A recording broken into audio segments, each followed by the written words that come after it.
ये एक हिंदी मनोरंजन चैनल है। बेटर जानकारी के लिए और मनोरंजन के लिए ये चैनल को सब्सक्राइब करना ना भूलें। इस चैनल को सिर्फ 18 ईयर के लड़के ही देखें। बेटर मज़े के लिए आप चूज़ ईयरफोन कीजिए, चैनल को ज़्यादा से ज़्यादा आप सब्सक्राइब कीजिए। तो करते हैं एक और नई वीडियो शुरू। आइए फिर हमारे साथ। Hello everyone, good morning. स्वागत है आप सभी का वी आर क्वेयर में, जहां हम एक से बढ़कर एक खूबसूरत समलैंगिक कहानियां लेकर के आते हैं।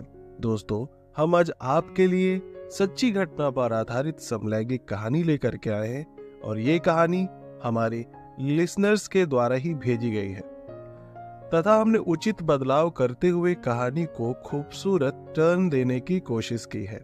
ये कहानी एक आर्मी से रिटायर्ड ऑफिसर दीपक की है, जो कि एक बाइसेक्सुअल हैं और अभी उनकी उम्र 38 साल है। अनफिट हो जाने की वजह से उन्हें रिटायर्ड कर दिया गया था और तब से वो अकेले ही रहते थे। और फिर अचानक उनकी जिंदगी में कुछ ऐसा हुआ जिसने उनकी जिंदगी में एक उम्मीद पैदा कर दी, जिसने उनकी जिंदगी और दुनिया को देखने का नजरिया बदल दिया। तो आइए हम उनकी जर्नी को जानते हैं और उनकी कहानी हम आपको सुनाते हैं। हेलो दोस्तों, मेरा नाम दीपक सिंह है। मेरी उम्र 38 साल है और मैं एक बाइसेक्सुअल व्यक्ति हूं और मैं उत्तराखंड में रहता हूं।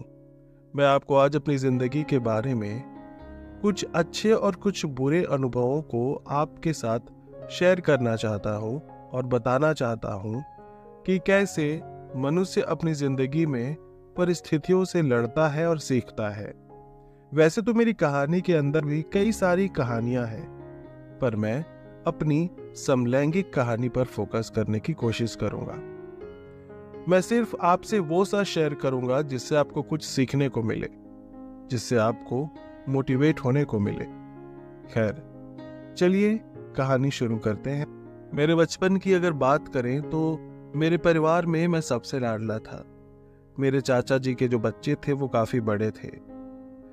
मेरी बुईया और मेरे बाबा मुझसे बहुत प्यार करते थे। दरअसल हम घर में गढ़वाली में बात करते थे। मेरी भाषा भी गढ़वाली ही है। असल में जो मेरे माता पिता थे उनको बच्चा देरी से हुआ, यानी कि मैं बहुत देरी से हुआ। मेरे चाचा जी की शादी बाबा से 6-7 साल पहले हो गई थी और उनके बच्चे जब बड़े हो गए तब मैं 17 साल के बाद पैदा हुआ था। बहुत सारे जादू टोना और टोटके करने के बाद मैंने अपने बुईया और बाबा को कभी जवान नहीं देखा था। मुझसे उन्हें बहुत सारी उम्मीदें थी और वो मुझे पढ़ा लिखा कर डॉक्टर या इंजीनियर बनाना चाहते थे। पर मेरी दिलचस्पी कभी डॉक्टरी या फिर इंजीनियरिंग करने की नहीं थी, बल्कि मेरी दिलचस्पी हमेशा से इंडियन आर्मी में जाने की ही थी, क्योंकि मैंने अपने बुबा यानी नाना जी से बहुत सारी कहानियां सुनी थी। वो चाहते थे कि मैं आर्मी में जाऊं। वो मुझे हिम्मत देते थे। भले ही मेरी जिंदगी में उनका साथ ज्यादा दिनों का नहीं रहा, पर वो मेरे आइडियल रहे हैं। मुझे मेरे हिसाब से जीने की प्रेरणा देते थे वो। अब मैं था तो पहाड़ी। मेरी प्रैक्टिस और मेहनत सब मैंने बचपन से ही शुरू कर दी थी। मैं बहुत ज्यादा एक्टिव रहता, मेहनती भी, बिना किसी के मदद के ही पढ़ाई में अव्वल। मेरे बुईया और बाबा को मेरा आर्मी के लिए तैयारी करना अच्छा नहीं लगता था। उन्हें लगता था कि इकलौता बेटा है, अगर आर्मी में चला गया तो उनका क्या होगा। इस बीच मैं अपने गांव की एक लड़की को भी पसंद करता था, जिसका नाम बिंदिया था। बिंदिया मेरे साथ ही स्कूल जाती थी, मेरे लिए घर से बेरियां लाती। मैं अपने दोस्तों के साथ बांट कर खाया करता। उसके घर में बड़ा सा बागान था जहां बहुत सारे फ्रूट्स लगे हुए थे और वो हम सबसे बहुत ज्यादा लगाव रखती थी। हम सभी दोस्तों के लिए कुछ न कुछ लेकर के आती थी, पर उसका मेन फोकस मैं होता था। खैर, उम्र कम थी तो मुझे अंदाजा नहीं था कि ये बचपन का जो अट्रैक्शन है, ये जो कनेक्शन है, आगे चल के कितना तकलीफ देह हो जाएगा। मुझे बिंदिया को देखना अच्छा लगता था, पर शारीरिक आकर्षण मुझे उसके भाई के लिए था, और ये बात मैं सिर्फ जानता हूँ। अब किसी से क्या ही कहता, कुछ चीज़ें हम किसी के साथ भी शेयर नहीं कर सकते। अब मैं जब जब अपने दोस्त हरी के साथ बिंदिया के घर उसे देखने के लिए जाता तो वो अपने भाई के इर्द गिर्द ही होती थी, और उसका भाई भी 1 मिनट के लिए बिंदिया को अकेला नहीं छोड़ता था। मेरा दोस्त हरी बहुत ज़्यादा खास था मेरे लिए, और वो रात के अंधेरे में भी मेरे साथ बिंदिया को नज़र मारने यानी कि ताड़ने मेरे साथ जाया करता था। अब यूं ही वक्त गुजरता गया और बिंदिया से बात करते मुझे उसके भाई ने कई दफ़ा देख लिया। तब बिंदिया को स्कूल और पढ़ाई छोड़नी पड़ी। ये बहुत दुख की बात थी, क्योंकि इसकी वजह मैं था। हमारे गांव में अगर किसी लड़की की बदनामी होती है तो बहुत बड़ी बात हो जाती है। मेरे घर में चाचा चाची सभी को पता था कि मैं और हरी अक्सर गायब रहते हैं, और चाची को यह भी आइडिया था कि किसी लड़की के चक्कर में हम घर से बाहर रहते हैं। पर हरी को भी नहीं मालूम था कि मुझे बिंदिया पसंद तो थी, पर उसका भाई मुझे ज्यादा आकर्षित करता था। मैं असल में दोनों को देखने के बहाने जाता था। मुझे बिंदिया की बहुत ज्यादा याद आती थी, और मैं बीच बीच में बिंदिया को देखने या उससे बात करने की कोशिश में उसके घर के नजदीक जाता था। मुझे बिंदिया से शादी करने की भी इच्छा होती थी, पर तब मैं सिर्फ एक स्टूडेंट था। उसके भाई के लिए मेरा आकर्षण सिर्फ मेरे अंदर तक रह गया, और ये बात मैंने कभी किसी को बताई ही नहीं। और फिर वक्त के साथ मेरे दोस्त हरी की पढ़ाई भी छूट गई। सबकी अलग अलग परेशानियां थी, काफी लोगों ने पढ़ाई छोड़ दी। मैं अकेला रह गया था जो मन लगा के पढ़ाई कर रहा था। अब गांव के अकेला ही सुबह सुबह मैं 5 चक्कर लगाता था, पढ़ाई करता था। मेरी ट्रेनिंग मैं खुद करता था, मेरी तैयारियां खुद से मैं किए जा रहा था डेडिकेशन के साथ। तब बाबा की उम्र भी काफी ज्यादा हो चुकी थी। अब देर से पैदा होने का ये तो नुकसान था कि मैंने अपने बाबा और भैया को कभी भी जवान देखा ही नहीं था। उनको मैंने हमेशा एक अधेड़ उम्र के रूप में ही देखा, और हमेशा से उनकी दवाइयां चलते देखी। बाबा को हमेशा से चिल्लम पीने की आदत थी। मैं उन्हें मना भी करता था, पर वो मेरी कहाँ सुनने वाले थे। वो कहते कि जिंदगी ऐसी ही है, खुल के जिएंगे और चले जाएंगे, और अक्सर मैंने उन्हें खांसते हुए देखा था। बाबा की हालत जब ज्यादा बिगड़ गई तब उन्हें हॉस्पिटल लेकर के गए, जो कि हमारे गांव से काफी दूर था। डॉक्टर ने दवाइयां दी और साथ में कुछ टेस्ट भी हमसे करवाए, और टेस्ट की रिपोर्ट 1-2 दिन में आ गई। और जब टेस्ट की रिपोर्ट आई तो हमारे परिवार में, हमारी जिंदगी में खलबली सी मच गई। हमारी जिंदगी बदल गई। पता चला कि बाबा को लास्ट स्टेज लंग्स कैंसर था, जिसका असर बाकी के हिस्सों में भी हो चुका था, जिसका ट्रीटमेंट नहीं किया जा सकता। बाबा की दवाइयां बहुत महंगी थी। दवाइयां शुरू हुई पर काफी देर हो चुकी थी, और डॉक्टर्स ने फाइनली जवाब दे दिया कि चाहे कहीं भी लेकर के जाए, उन्हें बचा पाना मुश्किल है। कुछ ही महीनों के बाद बाबा हमें इस दुनिया से छोड़कर चले गए। अब बाबा के जाने पर मेरा पूरा परिवार बिखर गया था। अब बाबा के ठीक जाने के बाद हमारे चाचा और चाची जी ने बंटवारा कर लिया, और वो अलग रहने लग गए। हमसे बातचीत करनी भी बंद कर दी, क्योंकि जमीन का विवाद हो रहा था। खैर, बुइया बाबा से बहुत ज्यादा प्यार करती थी। बाबा के जाने के बाद बुइया भी बीमार रहने लगी। इसी बीच मेरा आर्मी का सिलेक्शन एग्जाम था। मुझ पर जिम्मेदारियां थी। बुइया ने मना किया कि तू आर्मी में चला गया तो मेरा क्या होगा, क्यों जिद पर अड़ा हुआ है। पर मेरी मेहनत, मेरे अपने सपने थे, मैंने उनकी नहीं मानी।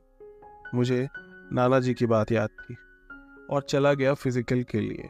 मेरे सारे टेस्ट और एग्जाम्स हो चुके थे। अब तो दोस्तों, मेरा मेडिकल से लेके सारा प्रोसेस सब कुछ मैंने करवा लिया। यूं 1-2 महीने बीत गए और फाइनल लिस्ट आना बाकी था। बुइया सुबह शाम बाबा को याद कर करके रोती रहती। मुझे उनकी ये दशा देख करके बहुत तरस आता। मैं खुद भी रो डालता उन्हें देख करके। शाम को घर के बाहर ही बैठा था मैं, तभी अचानक मेरा दोस्त हरी आया, और उसने मुझसे कहा कि यार, तुझे खबर देनी है। बिंदिया तुझसे मिलना चाहती है आखिरी बार। बिंदिया का रिश्ता तय हो गया है। बिंदिया बहुत रो रही थी। वो तुमसे आज ही मिलना चाहती थी, लेकिन मैंने कल के लिए कहा है। अब हरी के कहने पर अगले दिन के लगभग 10 बजे बिंदिया के बागान में मैं उससे मिलने गया। बिंदिया अपनी सहेली के साथ मिलने आई, डरती हुई, और मुझे देखते ही मुझे गले से लगाकर रोने लगी। बिंदिया ने कहा कि वो मर जाएगी अगर किसी और से शादी करी तो। मैंने उसे समझाया कि अब क्या कर सकते हैं। बिंदिया ने सारा गुस्सा मुझ पर उतारते हुए कहा कि तुम्हारे अंदर हिम्मत नहीं हुई कि दिल की बात मुझसे बोल देते। भैया ने पढ़ाई बंद करवा दी। तुम्हें देखने को हर दिन तरसती थी। बिंदिया से मैंने कहा कि मेरा आर्मी में सिलेक्शन होने तक शादी टाल दो, पर बिंदिया ने कहा कि मैं उसके बाबा से बात करूं शादी के लिए। उसने मुझे समझाया कि मैं बात करूं जाकर के, पर मेरी हिम्मत नहीं थी। अब हमें बात करते कुछ लोगों ने वहां पर भी देख लिया और हम बागान से पीछे के रास्ते भागते हुए निकल गए। अब हमारे आने पर भी बिंदिया से सवाल किए गए कि तुम किस लड़के से बात कर रही थी। बहुत तमाशा भी हुआ और पछतावा भी हुआ कि हम वो मिलने भी क्यों गए। हम तो घर लौट आए थे, पर बिंदिया की जिंदगी और खराब हो गई थी। और फिर कुछ ही दिनों में बेचारी बिंदिया की शादी हो गई, उसकी मर्जी के खिलाफ। बिंदिया मेरे नाम से बदनाम जो हो गई थी, जबकि हम दोनों के बीच ऐसा कोई रिश्ता कभी हो ही नहीं पाया था। हम एक दूसरे को पसंद करते थे, पर मैंने तो दिल की बात तक उसे नहीं कही थी। अब बाबा को गए लगभग 2-3 महीने हो गए थे और फिर मेरे सिलेक्शन का लिस्ट आया, जिसमें तीसरे नंबर पर मेरा नाम था। मेरी खुशी का तो कोई ठिकाना नहीं था। यही तो मेरा सपना था। मुझे नाना जी की बात याद आ गई, जब वो बचपन में समझाते थे कि वो करो जो तुम चाहते हो, जिसके लिए तुम बने हो।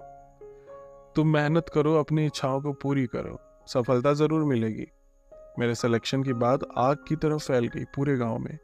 और फिर मेरे पास बिंदिया का वो क्यूट सा भाई आया, जिसे देख करके मेरा दिल खुश हो जाया करता था। उसने मुझसे माफी मांगी और कहा कि उसकी वजह से उसकी बहन बिंदिया की पढ़ाई छूट गई और एक ऐसे इंसान से शादी हो गई जो एक अच्छा इंसान भी नहीं है। मुझे दुख तो हुआ, पर मुझे महसूस हुआ कि जो होता है शायद अच्छे के लिए होता है, और शायद मैं बिंदिया एक दूसरे के लिए कभी बने ही नहीं थे। घर पर सभी खुश थे मेरी जॉब के लिए, पर बुइया यानी मेरी माँ बहुत अशांत सी थी। उनका मन बिल्कुल व्याकुल हो गया था। सोच सोच कर वो बहुत परेशान थी। उन्हें शायद सदमा लगा था कि उनका इकलौता बेटा उनकी बात नहीं सुनता और उनसे दूर हो जाएगा। और जैसे ही मैं डॉक्यूमेंट्स के साथ ज्वाइनिंग के लिए गया, वहाँ बहुत भीड़ थी। भीड़ के बीच में सीढ़ियों से उतर ही रहा था कि मैं एक लड़के से टकराया, जो कि खुद जल्दीबाजी में था, और उसका नाम मुझे तब तो पता नहीं था। उसने मुझे सॉरी कहा था और मैंने उसको बहुत प्यार से देखा था। मुझे उसका चेहरा अच्छे से याद हो गया था। इतने लोगों की भीड़ में मैं उसे पहचान सकता था। अब हमारा ज्वाइनिंग प्रोसेस के बीच उस लड़के को मैंने दोबारा देखा। वो लड़का मेरे पास आया और फॉर्म फिल करते वक्त मेरी मदद भी की, और तब मुझे उसका नाम मालूम हुआ, अभिनव, जो दिल्ली से था और उसकी भी ज्वाइनिंग थी। अभिनव काफी हेल्पिंग था। उससे मिलकर बहुत अच्छा लगा मुझे। और अब जब हम घर लौटे, हमें पता चला कि एक और बुरी खबर इंतजार कर रही है। बुइया को अचानक देहरादून ले गए थे चाचा। मैं घबरा गया था। मैंने तुरंत बस लेकर देहरादून निकल गया, और जब मैं हॉस्पिटल पहुंचा तब बुइया यानी कि मेरी माँ आईसीयू में एडमिट थी। उनका ट्रीटमेंट हो रहा था। थोड़ी देर बाद पता चला कि उनकी डेथ हो गई। उन्हें दिल का दौरा पड़ा था। मेरा अब सब कुछ छिन चुका था। मैं रोता रोता वहीं पर बैठ गया। ना तो कोई मुझे चुप कराने वाला था, ना कोई समझाने वाला। मेरी जिंदगी के दर्द से गुजर रहा था मैं। पता नहीं ऊपर वाले की क्या मर्जी थी। पहले तो बिंदिया गई, उसके पहले नाना जी चले गए, फिर बाबा गए, और अब बुइया भी चली गई। मेरी जिंदगी में कोई नहीं बचा था जिससे मैं अपनी ये खुशी शेयर कर सकूं कि मेरा ज्वाइनिंग हो चुका है। अब मेरी पोस्टिंग दिल्ली के हेडक्वार्टर में हुई, जहां सभी की ट्रेनिंग शुरू थी। मेरे चेहरे से मुस्कान छिन गई थी। मुझे जो मैं चाहता था वो मिल तो गया था, पर मैं खुश नहीं था। मेरी जिंदगी में एक भी वजह नहीं थी खुश रहने की। इन हालातों ने मुझे बहुत कठोर इंसान बना दिया था। और ऐसे में मेरा ट्रेनिंग पार्टनर मुझे जो मिला वो था अभिनव, वही अभिनव जिससे मैं डॉक्यूमेंटेशन के टाइम पर मिला था। हम एक साथ रहने लगे एक ही रूम पर। और भी लोग थे। अब जब जब मौका मिलता हम खाना भी साथ खाते, ट्रेनिंग करना साथ ही करते, सब कुछ अच्छा चल रहा था। अभिनव स्ट्रांग तो था पर बहुत ज़्यादा इमोशनल भी था। और तब उसे मेरी लाइफ के बारे में मालूम हुआ। जब मैंने अपनी कहानी बताई उसने मुझे गले से लगा लिया, मेरे आंसू पोंछे। और तब मुझे लगा कि मेरा कोई अपना है। उसे जब पता चला कि मेरी जिंदगी में कोई नहीं है, अभिनव का मेरे लिए केयर, उसका प्यार बढ़ता गया। मेरे बॉडी को मसाज से लेकर के मेरे हेड मसाज सब कुछ वो देता। गांव का मैं अकेला ऐसा लड़का था जिसका आर्मी में गवर्नमेंट जॉब लगा था। अब जब सभी अपनी गर्लफ्रेंड से कॉल्स पर बात किया करते, अभिनव भी किसी से बात किया करता था। मुझे नहीं पता वो लड़की थी या कोई और मुझे इससे प्रॉब्लम होने लगी क्योंकि मुझे उसका वक्त चाहिए था और वो फोन पे लगा रहता, क्योंकि मैं कभी नहीं चाहता था कि अभिनव किसी और से बात भी करे। अब उसके अलावा था भी कौन मेरा। लगभग सभी के पास कोई ना कोई था जिससे वो बातें करते थे, किसी की फैमिली तो किसी की गर्लफ्रेंड। पर मेरे लिए ये ऐसा सफर था कि जैसे सब कुछ खोकर मैंने अपना सपना पाया हो। एक ऐसी कीमत चुकाई थी जिस कीमत पर ये खुशी किसी काम की नहीं। आर्मी ज्वाइन करने का मेरा सपना, इस सपने को पूरा करते करते मेरा सब कुछ छिन गया था। और फिर मेरी जिंदगी में धीरे धीरे बदलाव शुरू होने लगे, मुझे जिसकी उम्मीद भी नहीं थी।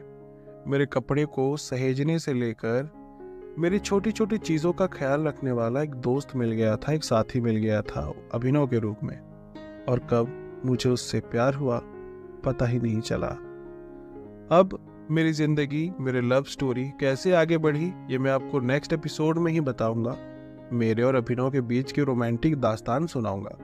स्टोरी कैसी लग रही है दोस्तों प्लीज़ ज़रूर बताइएगा। आपके कमेंट्स से मोटिवेट होकर के मैं बहुत जल्दी इसका नेक्स्ट एपिसोड लाऊंगा। हो सकता है कल ही ले आऊं, पर डिपेंड करता है कि आप कमेंट करते हैं या नहीं। स्टोरी अच्छी लग रही हो तो लाइक और शेयर करना बिल्कुल भी ना भूलें अपने दोस्तों के साथ में। आज के लिए तो बस इतना ही। Thanks for listening, have a good day. Love is love, Nilay का ढेर सारा प्यार। Thank you. ये हमारा वीडियो कैसा लगा आप कमेंट बॉक्स में हमको बताएं। हम आपको एक और नई और हिंदी स्टोरी सुनाएंगे और अपने दोस्तों के साथ इस वीडियो को साझा जरूर करें।